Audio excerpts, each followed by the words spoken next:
하나님 말씀 갈라디아서 6장 6절로 10절 말씀입니다. 갈라디아서 6장 6절로 10절 말씀입니다. 봉독에 올립니다.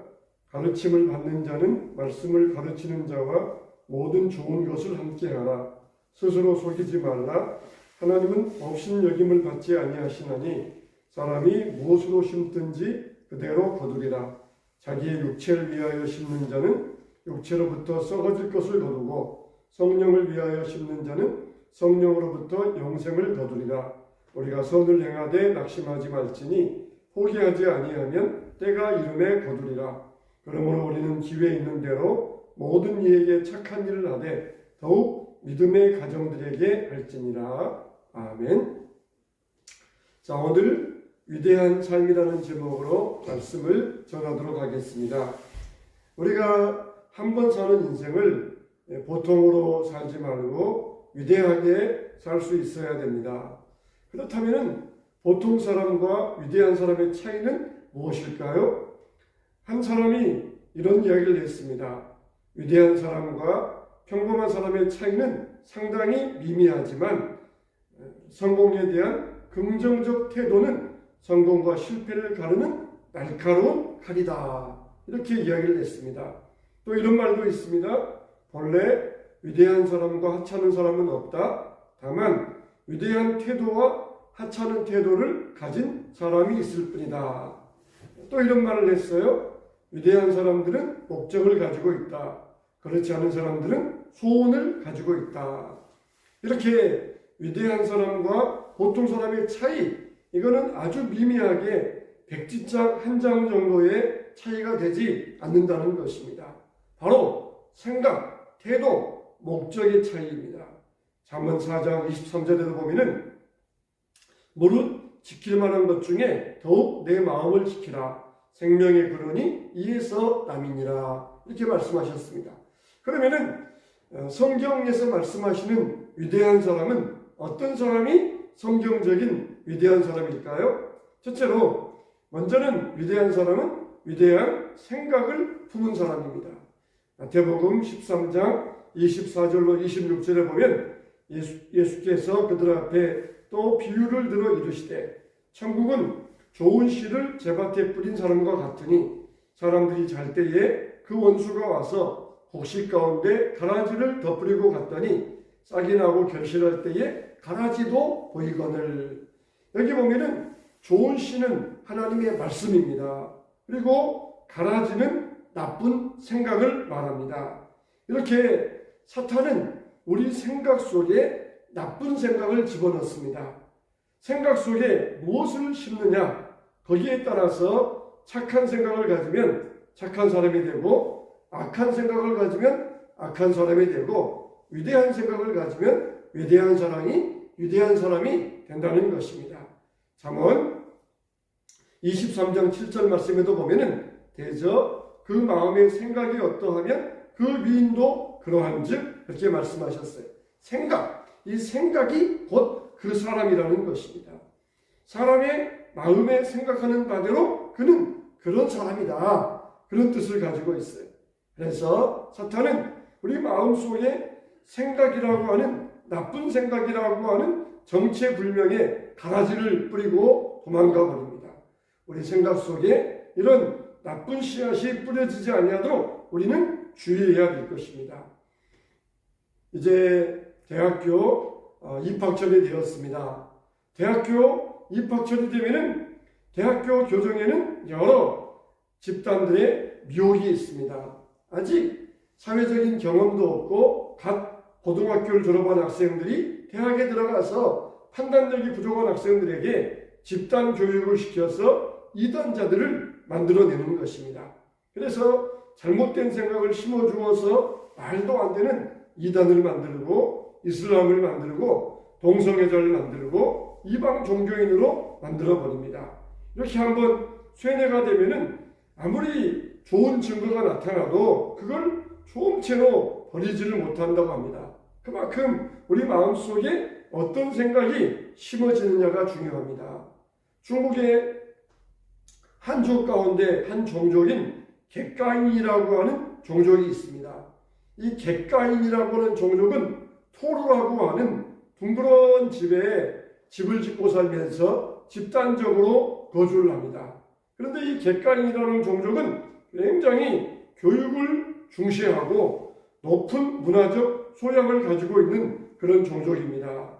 우리가 잘 알고 있는 중국의 유명한 사람 손문이나 또 등소평이나 싱가포르의 이콴유, 이런 사람들이 바로 객가인 집안의 출신입니다. 이렇게 좋은 교육을 받고 높은 문화적 소양을 가진 그 집안 출신들이 해외로 진출해서 여러 분야에서 세계적인 위대성을 보여주고 특출나게 두각을 나타내고 있습니다. 그게 무엇 때문입니까? 생각의 교육의 생각이 만들어낸 작품입니다. 이처럼 마음에 무엇을 심느냐에 따라서 성공인이 되기도 하고 실패인이 되기도 하고 신자가 되기도 하고 불신자가 되기도 하고 정상인이 되기도 하고 비정상인도 되는 것입니다. 그래서 우리는 학교도 스승도 책도 잘 선택해야 됩니다. 누구에게서 배웠느냐에 따라서 생각이 달라지기 때문입니다. 베드로전서 1장 23절에 보면 너희가 거듭난 것이 썩어질 씨로 된 것이 아니요 썩지 아니할 씨로 된 것이니 하나님의 살아있고 항상 있는 말씀으로 되었느니라. 항상 있는 말씀, 썩지 아니할 항상 있는 하나님의 말씀으로 우리가 거듭나게 되었다는 것입니다. 그래서 우리는 늘 성경을 읽고 위대한 생각을 가지고 위대한 목적을 가질 수 있도록 기도해야 됩니다. 성경에서는 너희가 세계 모든 민족 중에 뛰어나게 해주시겠다고 하셨습니다. 이스라엘 사람들이 세계 인구 가운데 아주 작은 퍼센트밖에 안 되지만 노벨상을 받는 많은 사람들이 바로 이 유대인들의 출신입니다. 그만큼 하나님의 약속을 따라서 내가 너희를 세계 민족에 뛰어나게 해주시겠다. 그 약속을 붙들고 항상 위대한 생각을 가지고 위대한 목적을 추구하기 때문입니다. 그래서 모든 귀한 것은 감춰져 있고 능력 주시면 할 수 있다. 이런 믿음을 가지고 하나님께 나아가면 하나님은 반드시 우리를 도와주실 것입니다. 하나님이 우리를 도우신다. 믿는 자에게 능치 못함이 없다. 항상 이 생각을 우리가 잊지 마시기 바랍니다. 두 번째로 위대한 사람이 되려면 위대한 영이신 성령을 받아야 됩니다. 8절에 자기의 육체를 위하여 심는 자는 육체로부터 썩어진 것을 거두고 성령을 위하여 심는 자는 성령으로부터 영생을 거두리라. 육체의 욕망, 저급한 육체의 욕망, 그렇게 우리는 따라 살아서는 안 됩니다. 육체만을 위해서 살면 남는 것은 썩을 것밖에 없습니다. 해밍웨이의 노인과 바다를 보면 늙은 어부가 평생의 소원이던 큰 물고기를 잡기 위하여 바다로 갑니다. 그리고 드디어 큰 물고기를 만나서 그 물고기와 몇 날 며칠을 사투를 벌이면서 드디어 그 물고기를 잡습니다. 그리고 그 고기를 배 옆에 매달고 오는데 그만 상어떼를 만납니다. 아무리 상어떼를 쫓아도 상어떼가 몰려들고 결국 집으로 돌아왔을 때에는 배 옆에는 앙상한 고기의 뼈밖에 남아있지 않았습니다. 그래서 해밍웨이의 인생론은 허무주의입니다. 아무리 노력해도 인간에 남는 것은 아무것도 없다. 인생은 허무하다. 그래서 결국 그 자신은 총으로 자살하면서 자기 인생을 마쳤습니다.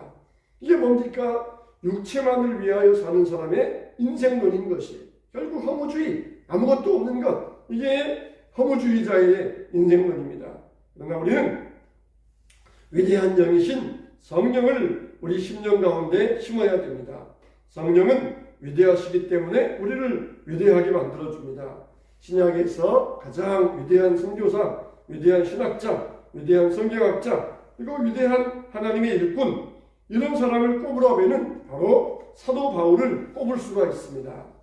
사도 바울이 유럽을 향하여서 나아갔던 그 배는 바로 유럽의 문화를 싣고 가는 배였다. 그렇게 역사는 평가를 합니다. 그만큼 유럽 사회 전역에 미국을 넘어서서 그 모든 서구 사회의 영향이 누구에게 받았느냐? 바로 이 사도 바울의 영향을 받았다는 것입니다.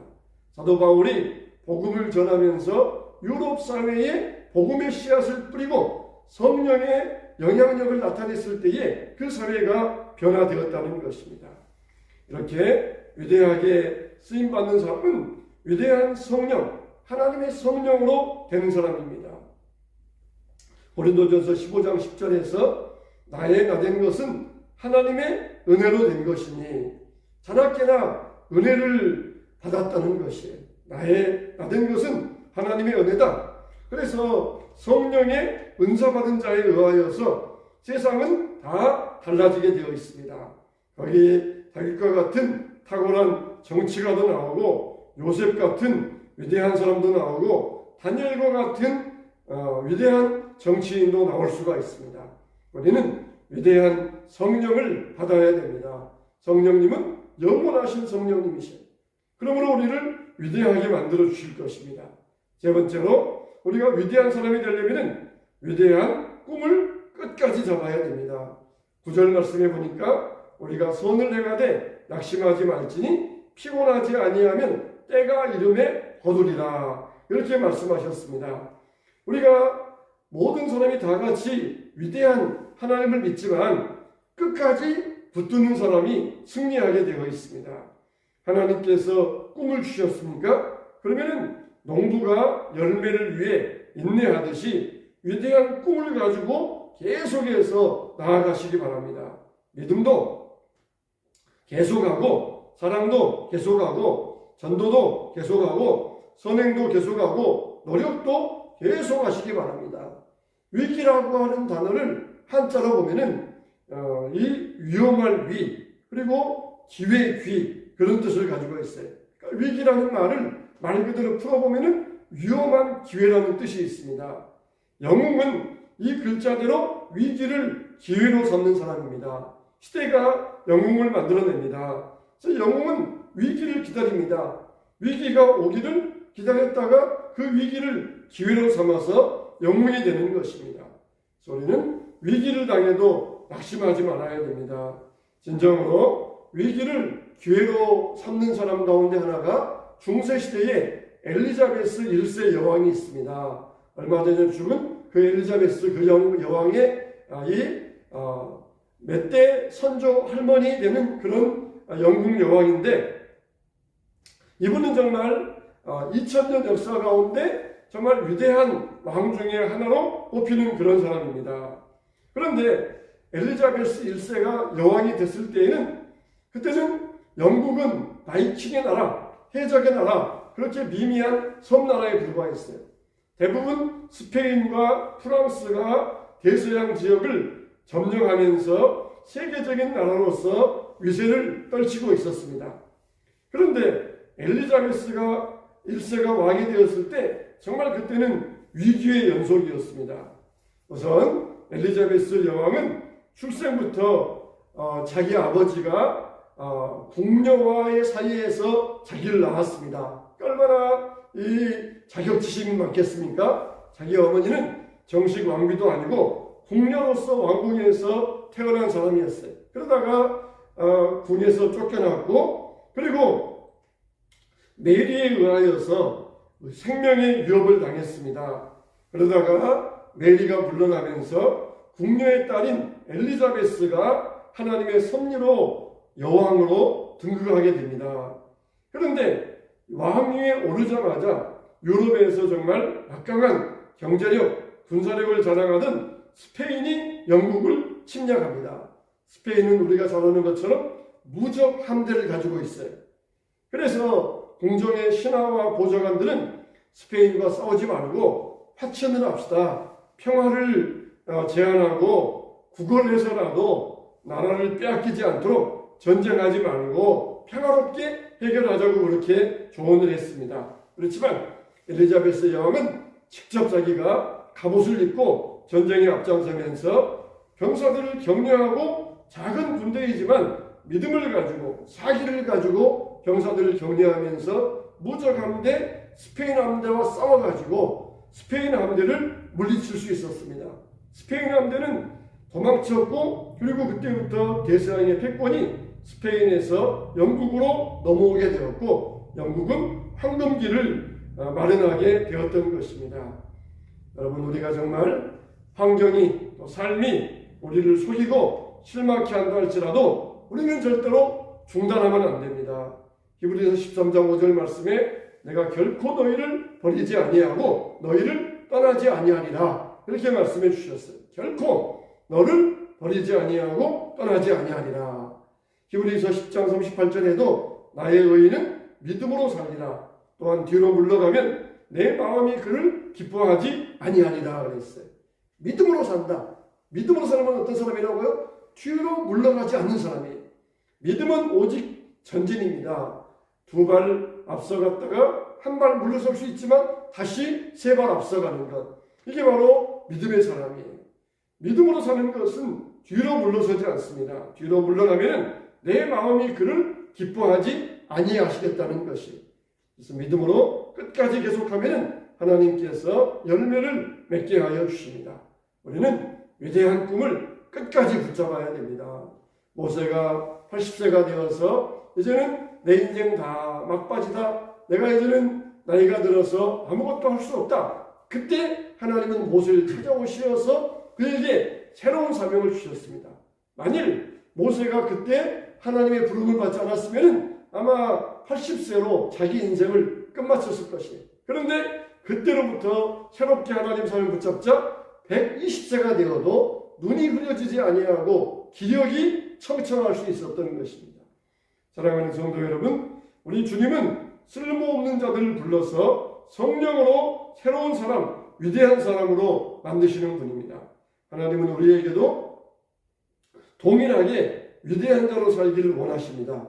그러므로 우리 모두 말씀에 위대한 생각을 심고 성령의 은혜로 충만하고 이런 가운데서도 낙심하지 말고 끝까지 소망과 비전을 인내함으로써 위대한 성도의 삶을 살아가시기를 축원합니다.